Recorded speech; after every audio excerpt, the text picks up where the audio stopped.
Alors reprenez peut-être Oui. un délégué, c'est Un délégué, c'est proprement un interlocuteur, oui, pour la hiérarchie de l'usine. Et les rapports avec les chefs sont des fois quand même un peu tendus. Parce qu'en fait, on est un peu rivaux. D'accord. Il y en a un qui est pour l'usine. Il y en a un qui est plutôt là pour faire... il faut que le boulot se fasse d'abord.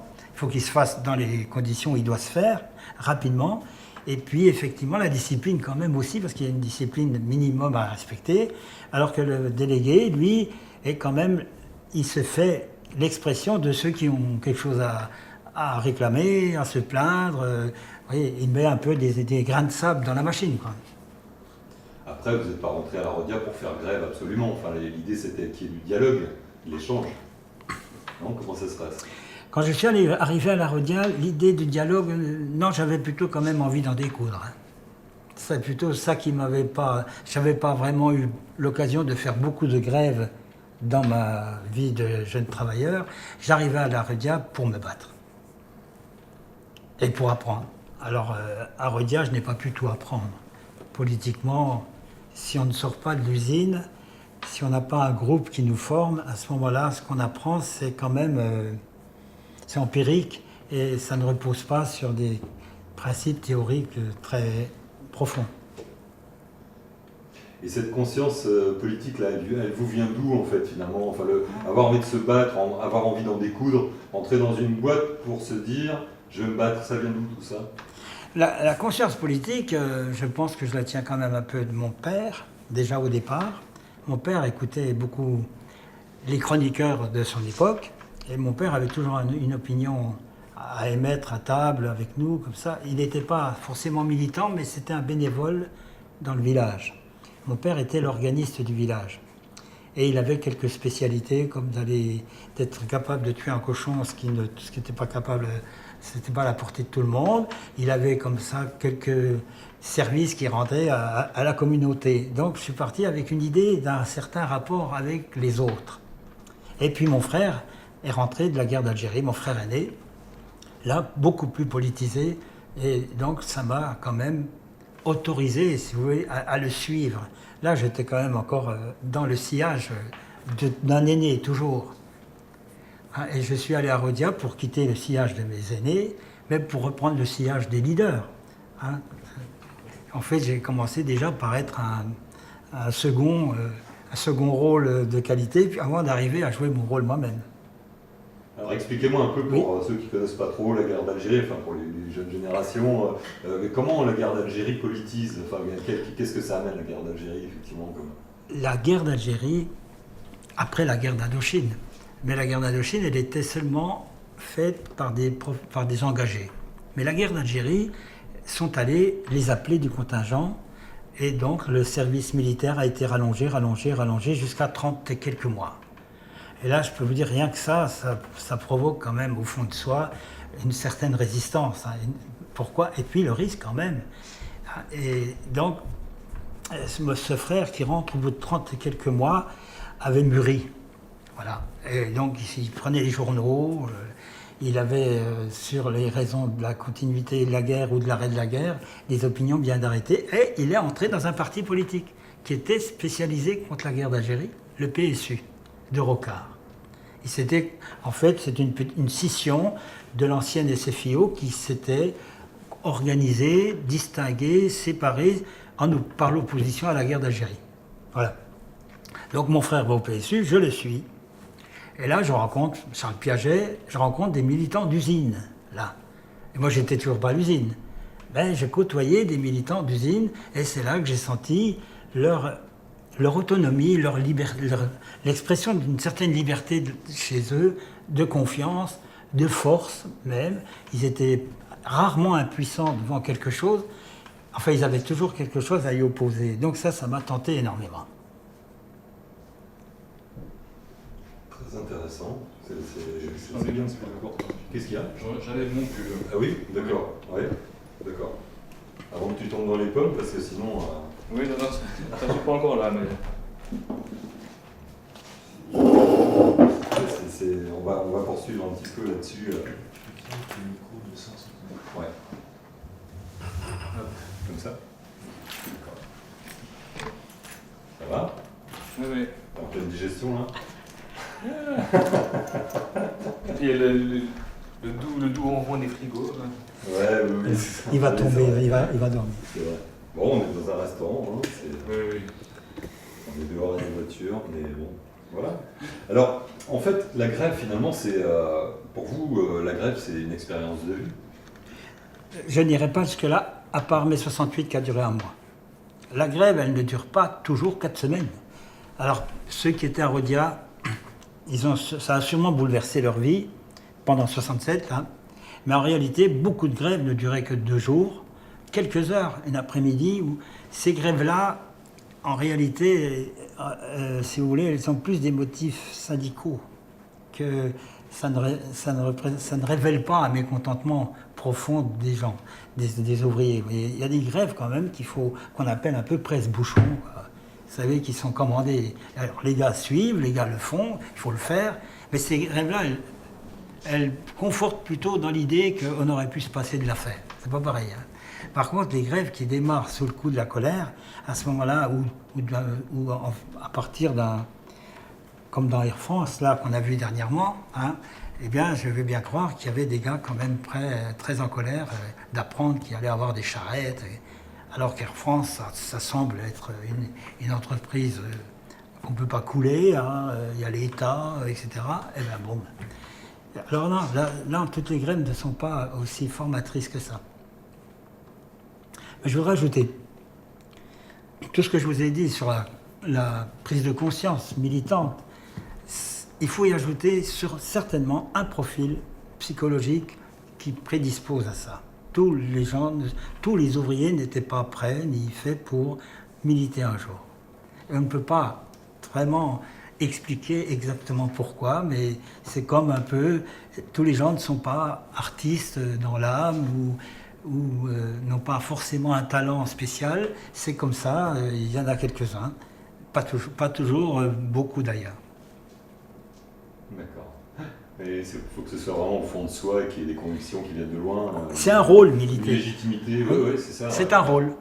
Alors, vous pouvez reprendre, j'ai mordu. Oui, non, mais militer, ça correspond à un rôle, et un rôle qu'on joue, non pas sur scène, mais qu'on joue dans la réalité, dans le quotidien, au milieu des gens, et on est jugé pour ça, on est détesté, aimé, ça c'est selon.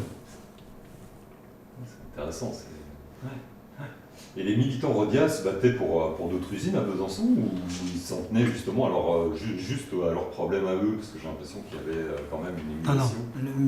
Le militant, les sections syndicales de Rodia Sota, CGT, CFDT, elles étaient des instigatrices de ce qui se passait dans beaucoup d'autres usines, oui.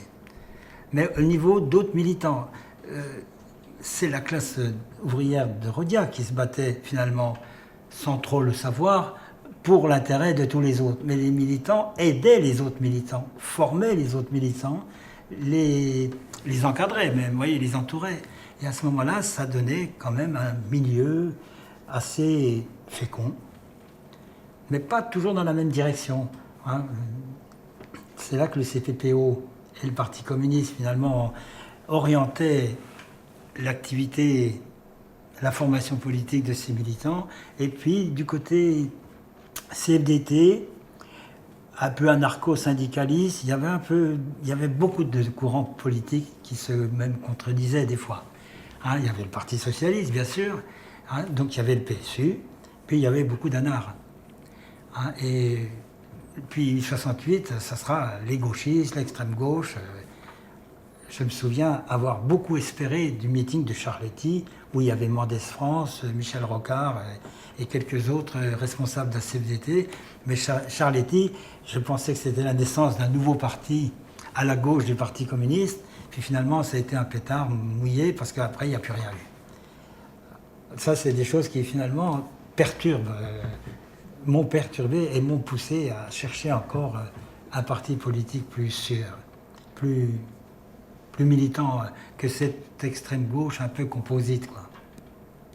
Et un élément à jouer, c'est l'anniversaire de la Commune de Paris, les 100 ans de la Commune de Paris. Alors là, il y a eu quand même, dans tous les partis politiques, syndicats, il y a eu quand même des soucis de former, d'apprendre, d'honorer finalement la mémoire de ces ouvriers parisiens qui sont morts.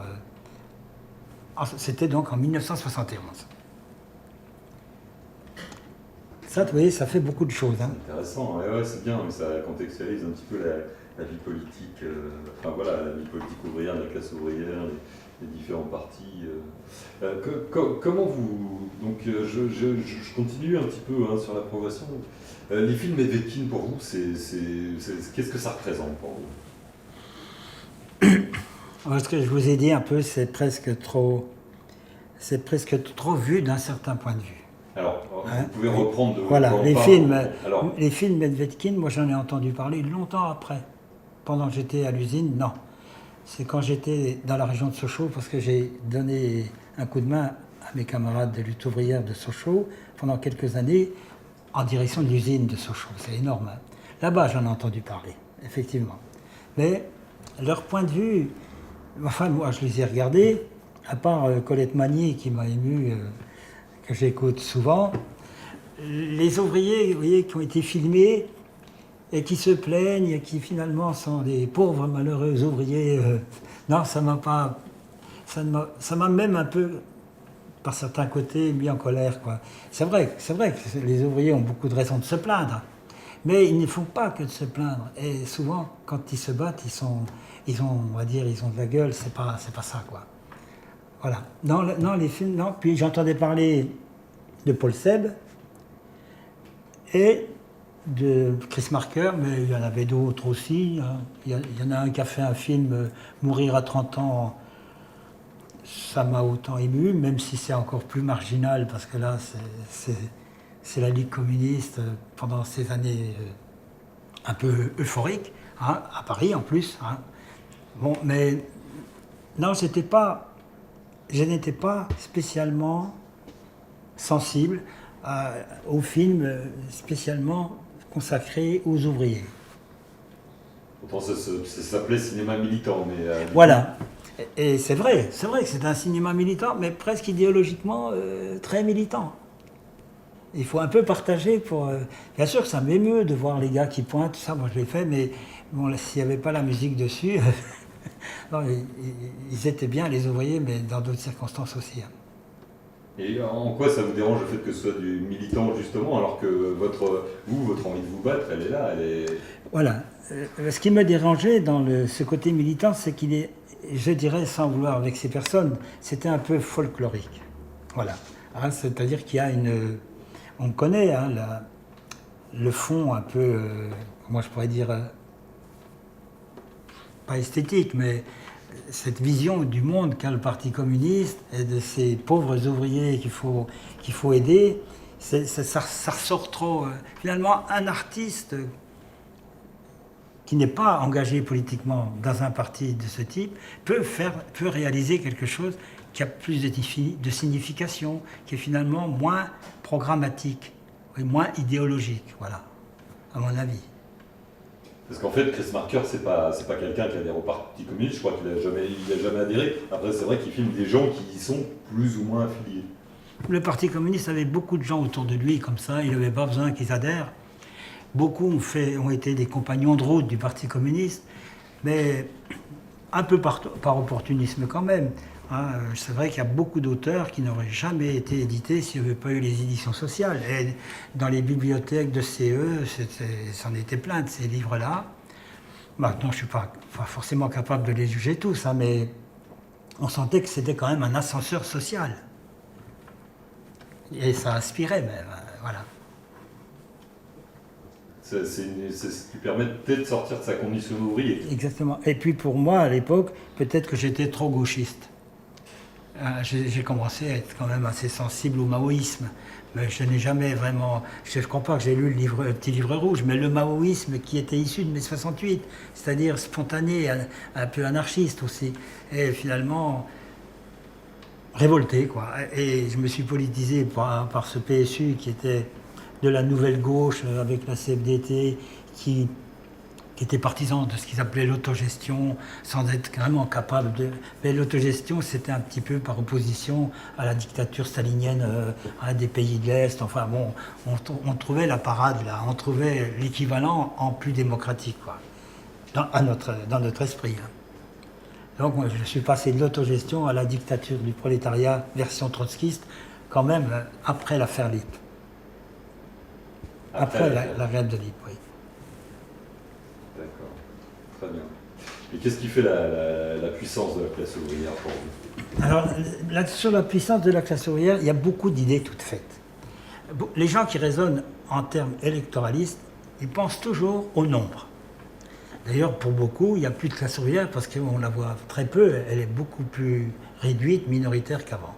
Mais même minoritaire, la classe ouvrière, elle est archi puissante parce qu'elle est là où se crée la richesse. Quand les ouvriers s'arrêtent, les bourgeois, ils sont, en peu de temps, c'est comme une baudruche qui se dégonfle.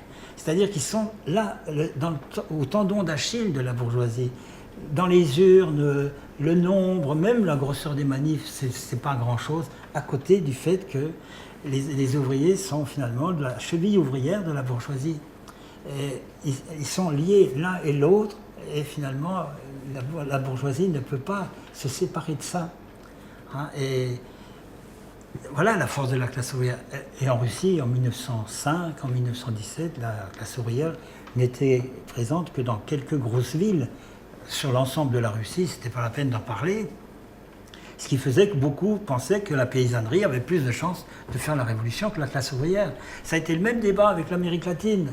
Et puis en plus, il y avait des révoltes paysannes en Amérique latine, au Nicaragua, vous voyez, en Bolivie, Cuba. Tout ça, ça a jalonné. Ça a jalonné et ça faisait l'objet de débats, y compris à Rodiaceta, hein, entre les militants des différents partis.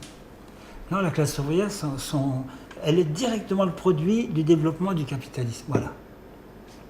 Et même avec les robots, il y a toujours quand même, bien sûr, il y en a beaucoup moins d'ouvriers dans les ateliers de Peugeot, mais enfin, un robot tout seul, il n'y a pas de robot pour faire marcher un robot tout seul. Il faut encore, et puis il y a l'électricité, et puis la classe ouvrière, elle est partout. On l'a bien vu en mai 68. Si les syndicats avaient voulu, ils bloquaient tout, mais ils n'ont pas voulu. Ils ont laissé de l'électricité. Je crois même bien qu'il y a des années qui n'ont pas coupé le courant aux usines. Alors que ça se faisait en 68, ça. D'arrêter pendant quelques heures, y compris dans les usines. Hein, alors qu'après, ils se sont mis à arrêter que dans les quartiers habités. Et puis maintenant, même, on en parle quasiment plus. C'est bien, c'est là sa force. Et puis, excuse-moi, en plus, la classe ouvrière, ce qui multiplie sa force, c'est qu'elle est internationaliste et internationale. Par exemple, la Grèce, là, quand ils ont commencé à se battre, on pouvait être ouvrier français et se sentir quelque chose de commun avec l'ouvrier grec qui se bat, avec l'ouvrier portugais qui se bat. On n'est pas lié au problème du marché national de sa bourgeoisie. Hein, et donc avec la crise actuelle, la crise de l'euro et donc de la dette, cette dette, eh bien, on voit bien que finalement, il pourrait y avoir un état-major dans quelques pays que ce soit et il peut commander la lutte de toutes les classes ouvrières, où qu'elles soient. Et c'est ça, ça peut être une armée aussi puissante que ça. C'est le stalinisme qui a détruit la Troisième Internationale, qui a privé la classe ouvrière d'un état-major central. Et c'est ça le crime, on va dire, du stalinisme. Les gens voient les procès, ils voient les camps de concentration, mais le crime, il est politique.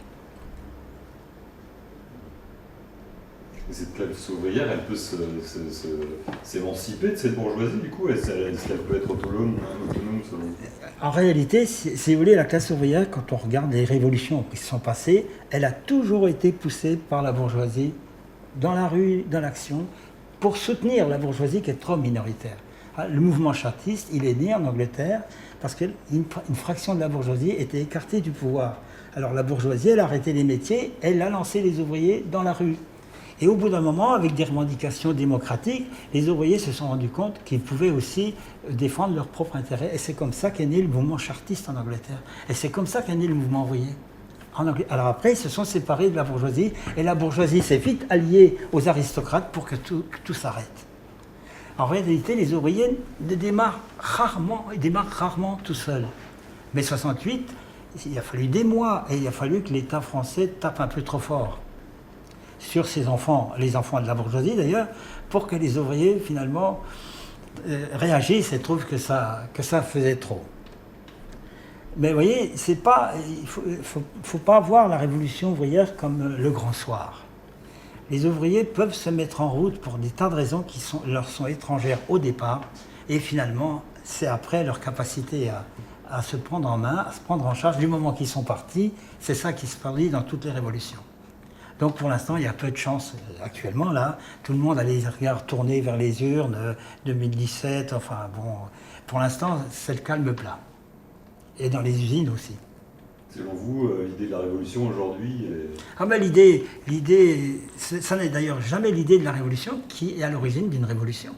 Hein, souvent, quand la révolution démarre, les révolutionnaires eux-mêmes ne croient pas, ils sont souvent en retard d'une révolution d'ailleurs. Non, la révolution, elle ne dit pas son nom. Marx, il a une phrase qu'il a reprise d'un grec, je crois, d'un poète grec ou romain. Bien creusé, vieille taupe, quand la révolution qu'on croyait perdue a ressurgi des années après 1848. Mais la révolution, elle creuse aussi aujourd'hui et on sera tous surpris le jour où elle reviendra. Bon, dans les pays riches, il y a encore de la réserve. Hein. Les gens peuvent encore perdre. Puis c'est pas la situation de la guerre de 14. Mais en réalité, les gens ne font pas la révolution, la fleur au fusil, pour avoir plus. Jamais, non, c'est pas ça. Ils font la révolution le dos au mur, quand il n'y a pas d'autre issue. Et puis la révolution, ça veut dire qu'on va encore perdre, même si on n'a déjà plus grand-chose. C'est pour ça que les révolutions sont rares. Dans une révolution,